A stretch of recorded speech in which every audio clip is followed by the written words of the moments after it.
بسم اللہ الرحمن الرحیم، welcome back to my YouTube channel. امید ہے آپ سب خیریت سے ہوں گے۔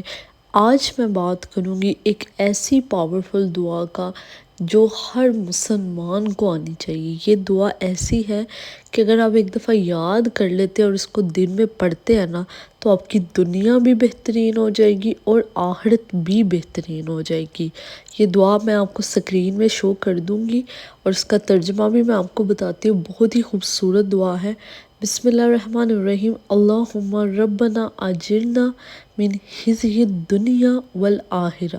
بہت ہی خوبصورت دعا ہے اور اس دعا کے معنی ہیں کہ اللہ تعالیٰ ہمیں دنیا کی اور آخرت کی رسوائی سے بچائے۔ اس کا ترجمہ سن کے آپ کو لگ رہا ہوگا کہ یہ دنیا اور آخرت کے لیے ایک مکمل دعا ہے، ٹھیک ہے۔ آپ کو دنیا میں بھی عزت ملے گی، آخرت میں بھی عزت ملے گی، اور اللہ تعالیٰ آپ کے گناہوں پہ ہمیشہ پردہ رکھے گا اور ہمیشہ آپ کو ذلت رسوائی سے بچا کے رکھے گا۔ تو یہ دعا کو دن کے کسی بھی حصے آپ پڑھ سکتے ہیں، جب دل کرے پڑھیں، ٹھیک ہے۔ آپ انلیمیٹڈ پڑھیں، ٹھیک ہے۔ 100 دفعہ تسبیح کر لیں، 33 دفعہ پڑھ لیں، 1 دفعہ پڑھ لیں۔ اگر آپ کے پاس نہیں ٹائم، آپ 1 دفعہ پڑھ لیں، 3 دفعہ پڑھ لیں، کوئی ٹائم نہیں لگتا۔ اس کو سکرین شاٹ لے کے سیو کر لیں، رات کو سونے سے پہلے پڑھ لیں۔ اگر آپ چاہتے ہیں کہ آپ کی اس دنیا میں بھی عزت ہو، اللہ آپ کے گناہوں پہ پردہ رکھے۔ ہر انسان گناہ گار ہے، کوئی بھی گناہوں سے پاک نہیں ہے۔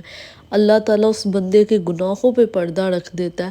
آخرت میں آپ کا پردے میں حساب کرے گا، اللہ تعالیٰ رسوائی سے بچا لے گا۔ اللہ تعالیٰ کبھی کسی کو رسوا نہ کرے اس دنیا میں اور آخرت میں بھی۔ ہمیشہ ہمیں نیکوکاروں میں اٹھائے۔ تو کوشش کریں ہمیں زندگی بھی ایسی ملے جو عزت والی ہو، جو نیکی والی ہو، اور موت بھی ایسی ملے جو عزت والی ہو۔ موت بھی عزت والی ملنا بہت ایک نعمت ہوتا ہے اللہ کی، کہ انسان اگر مر گیا نا تو اس کے پیچھے اس کے لوگ تعریف کرنے والے ہیں، نہ کہ بد تعریفیاں کرنے والے۔ اللہ ہم سب کو عزت والی زندگی دے، عزت والی موت دے، اور قیامت کے دن ہمارے گناہوں پہ اللہ پردہ رکھے اور ہمارا حساب کتاب بھی عزت والا ہو۔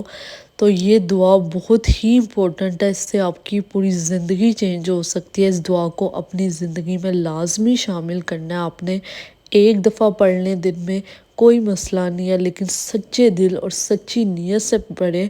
میں نے اس کا ترجمہ آپ کو اس لیے بتا دیا ہے تاکہ آپ کو پتہ ہو کہ آپ پڑھ کیا رہے ہیں۔ ہمیشہ جب کوئی دعا مانگتے ہیں آپ اس کا ترجمہ بھی پڑھا کریں، 1 دفعہ پڑھا کریں، 2 دفعہ پڑھا کریں، تاکہ آپ کو پتہ ہو کہ آپ اپنے زبان سے کیا الفاظ دہرا رہے ہیں، اور اس کی نیت بھی دماغ میں رکھا کریں کہ میں اللہ سے یہ مانگ رہا ہوں۔ تو اس کو آپ دعا میں شامل کریں، نماز میں شامل کریں، ٹھیک ہے، اور اپنی زندگی کو بہت اچھا آپ دیکھیں گے بدلتا ہوا انشاءاللہ، اور آخرت بھی ہماری سنور جائے گی۔ جزاک اللہ ہے۔